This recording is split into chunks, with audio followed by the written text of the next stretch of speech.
said, I wanted you to get the full visual of the historic building that I decided to focus my place and space project on. The whole outside of this building is normally used for a festival in October. It's the first weekend of October, called the Fiddler's Convention. And normally you would have tables and chairs and all kinds of sound equipment set up. But this is what it's like on a normal school day. Most of the students probably have already left for the day. This is one of the oldest buildings, if not the oldest buildings on the college campus, and it's also one of the oldest buildings in my small town of Athens. So this is where the school originated from, and this is on their webpage of just information about Athens State if you want to check there for more information. But the school actually started out as an all-girls school and actually survived some of the rampages of the Civil War, because we did have Union troops that were south. Now, my grandfather actually attended the school 50 years ago and worked for them. So I do plan to do kind of an interview type video with him later to showcase his history and how it's also related to me as a place, but it is also a space. It's a space for learning, but it's also a place to come and have fun. The whole thing is a space, and then each individual office inside is a place where different aspects of academia take place. Now we are going to walk, and I'm going to stay out of frame for most of this. That way you can just get the idea of what it's like and what it looks like, some of the history behind it, and I'll talk about it as much as I do know. And like I said, I will be able to tell you more in an interview video that I plan on doing later. We can't go in the second level right now because of offices, so I don't want to disturb any professors. That would be bad. So let's go on and we'll slowly walk up here as to not shake the camera too bad. So I figured obviously shrink the imagery.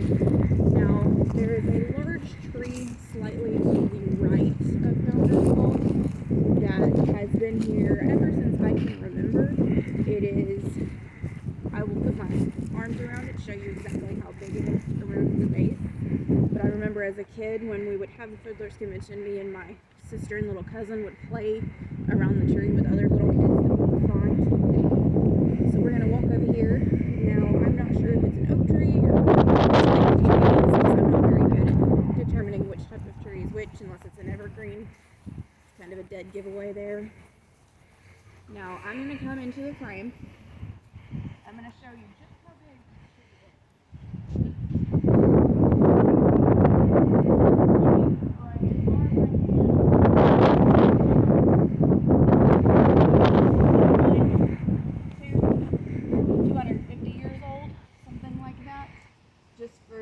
We're going to kind of walk around here, kind of pan for you to see how big this is.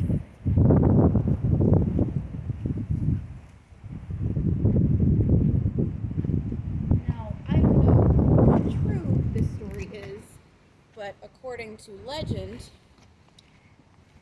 during one of the sieges of the Union soldiers, during the Civil War, the president of the university had a letter from President Lincoln stating that they were not to burn down the college, and that is how this is actually preserved today. Now, I know the four columns have names, but I can't remember the names off the top right now, and as you can see, I know I was asked about antebellum architecture, and I did some research on that. Antebellum architecture is these big, bold, beautiful columns with the detail at the top, and I'm honestly surprised that the roof is not painted a shade of blue called Hank blue that is in Southern folklore that is supposed to keep the spirits or evil Hanks away. Now we're going to go up these stairs, so it might get a little bumpy in the video feed, and we will apologize for that. Hopefully it won't. But as you can see, here's what all Founders Hall now contains. So, like I said, the third floor is faculty offices, and the second floor is due. So we're not gonna. That's the office of the deans. We're not gonna bother any of them. But I do have permission from the security. I called and checked, and they're gonna let me go on the first floor and, you know, let you guys get a feel for it. And as you can see with the rocking chairs, it's very old school Southern porch vibe to it. That way you can just sit and relax and watch the cars go by, because as you can see from my video feed, you can kind of see part of the town. And here is one of the historical plaques to Founders Hall, dedicated to Christian education in 1842. And then this property has been placed on the National Register of Historic Places by the Department of the Interior. So let's go see if one of these doors is unlocked for us. They said it was. So I may have to be a little more quiet when we go in here.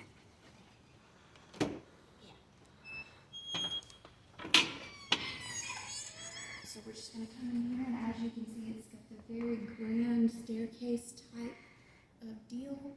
That way, you know, that was a big thing in the very old money antebellum architecture.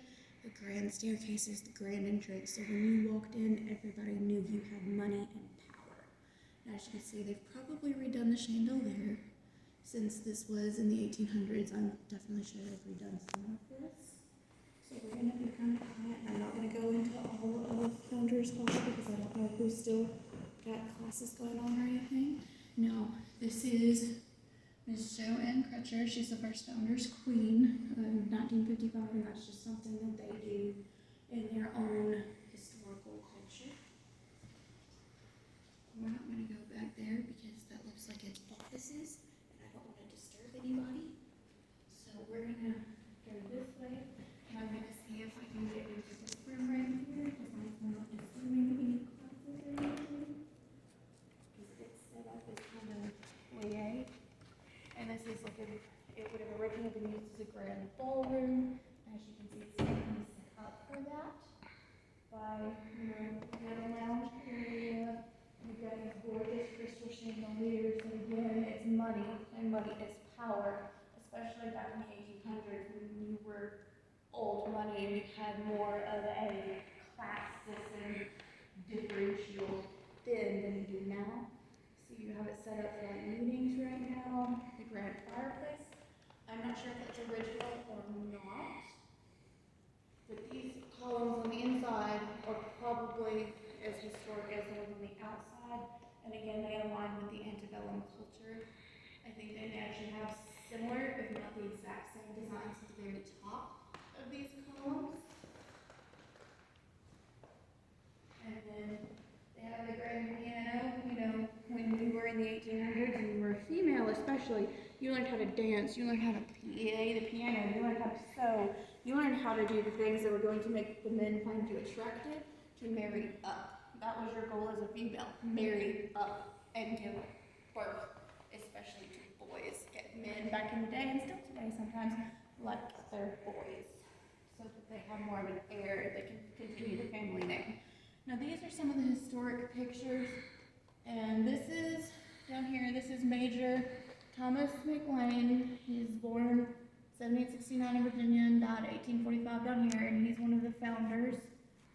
These are all different founders. This is the wife of Edward Hobbs, and this is Edward Hobbs.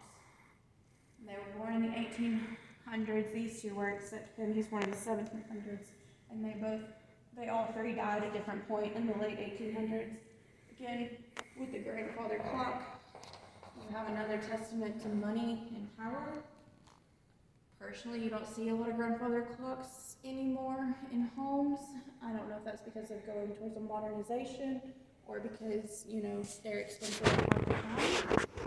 Personally, I have one from, it's an antique. It was left to me by my great-grandparents that I wouldn't trade for the world. But the hutch over here is a fairly normal piece that you would see in wealthy homes. You still see a lot of of china cabinets and hutches and different homes today. This is one of the other founders, born in 1826. This is Thomas Hobbes. So the Hobbes family is definitely major in the founding of the school. And over here, you have Benjamin William McLean. So he worked with Thomas Hobbes and Rebecca McLean Hobbes. He released his claim of 4 lots of land to the trustees of the Female Institute of the Tennessee Annual Conference of Methodist Episcopal Church of Athens, Alabama, which is the original name of Athens State, specifically a church for girls, or a school for girls. He is also thought to be the largest donor for the school's enhancements, including Founders Hall, and he actually served as a secretary for the Board of Trustees from 1842 till 1871. He passed in 1879. So this is, again, grand ballroom. We're going to slip on through, and if I can show you a little bit more, I will, but again, I'm not going to disturb anybody. It's Like this. These fairly large windows that you see are also something that you can associate with old world, old money, old power. Glass was not cheap. It's still not cheap, but it definitely was not cheap back in the 1800s. So you had to have money, and you can kind of show off a little bit with money. Then you have another grand staircase going up. So you have a staircase on both sides to the entrance. We're not going to go upstairs because I don't have permission, and I do not want to get into any trouble with anyone. Here is the plaque for the National Registry of Historic Places that Athens State Founders Hall was awarded. And it said it was awarded in 1985, so it's been on the list since the 1980s. And I know that the Fiddler's Convention that I mentioned earlier was canceled due to COVID this past year, but I know I've been almost every year for the past 26 years. Now, there's lights off in here, so I'm not going to go in here. I don't want to get into trouble with anybody yet again. Now, the floors are hardwood, and this is a little bit more modern of a style with the minimal hardwood rather than this style back in the ballroom right here. As you can see, the different nails and pieces that went into it. So this is probably closer to the original flooring, if not the original flooring that was in Founders Hall when it was built. Now, as you can see from the different nail marks that my friend just showed you. So, I'm not sure exactly what's back here, but I'm going to go put my head back here and see if we can tour a little bit more. The detail on the side of the stairs is also one of those original things that more detail, more money. More money, more power. It's just the equivalent.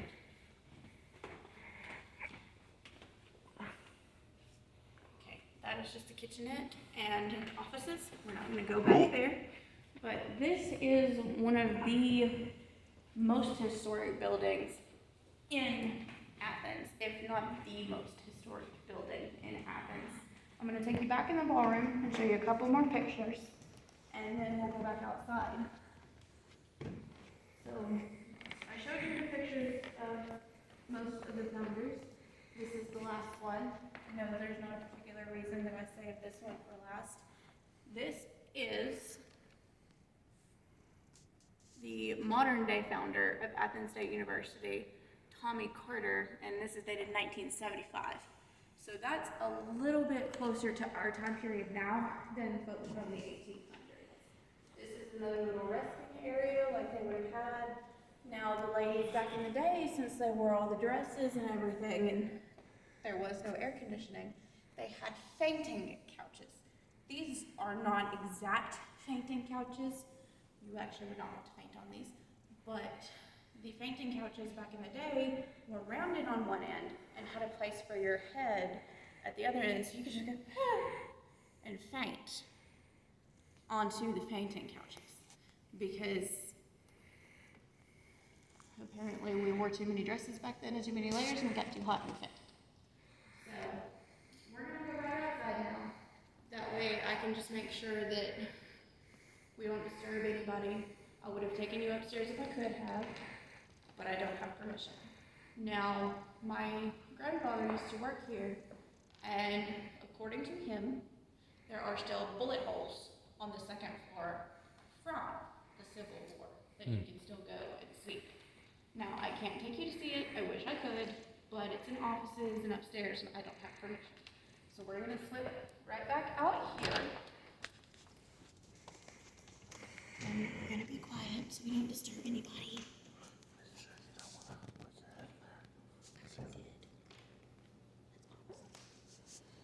Aw. Okay. So let me go look in here and see if we're gonna disturb anybody, because I have some historic pictures on the wall that I would love to be able to show you.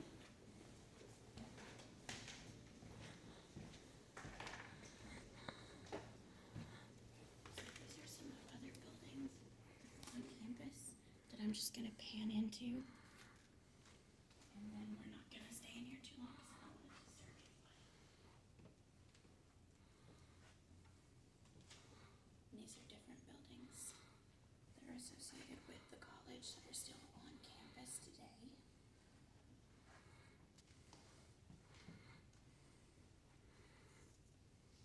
I'm not sure the names or the history of many of these. And this is a plaque from the Heritage Community for Vaughn Hall in 1896. This was built under the supervision of Dr. Zia Parker, 14th president of the college. So by 1896, this college had already had 14 presidents. The two-story addition was named in honor of Willis Vaughn. He was a prosperous Elkmont farmer, banker, and trustee. The first floor has been used as a chapel, study hall, business office, switchboard, and administrative offices for the president and dean.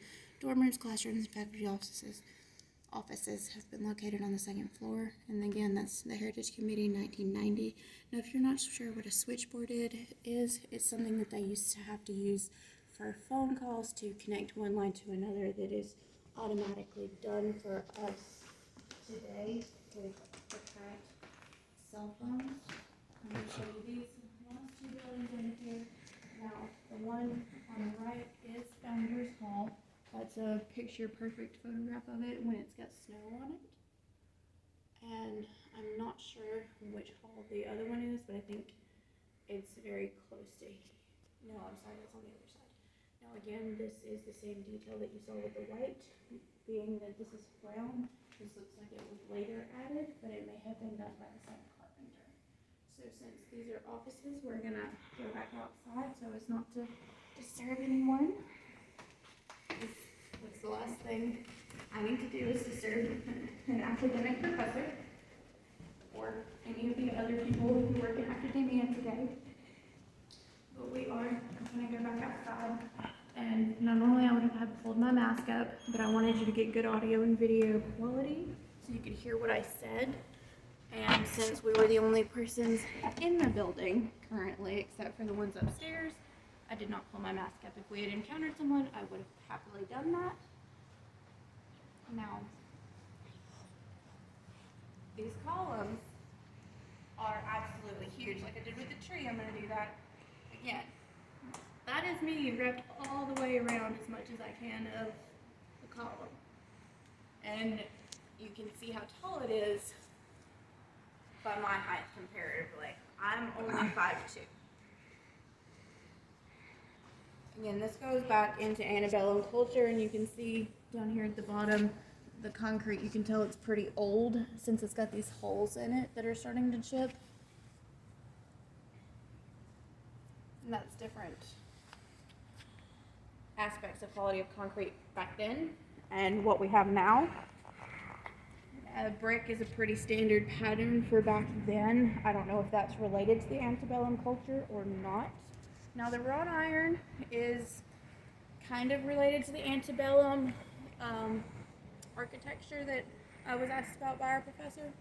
Now I'm going to pan up to the balcony and kind of show you the underpinning. That is if that has not been redone, that is very close to the classic balcony that was here during the Civil War.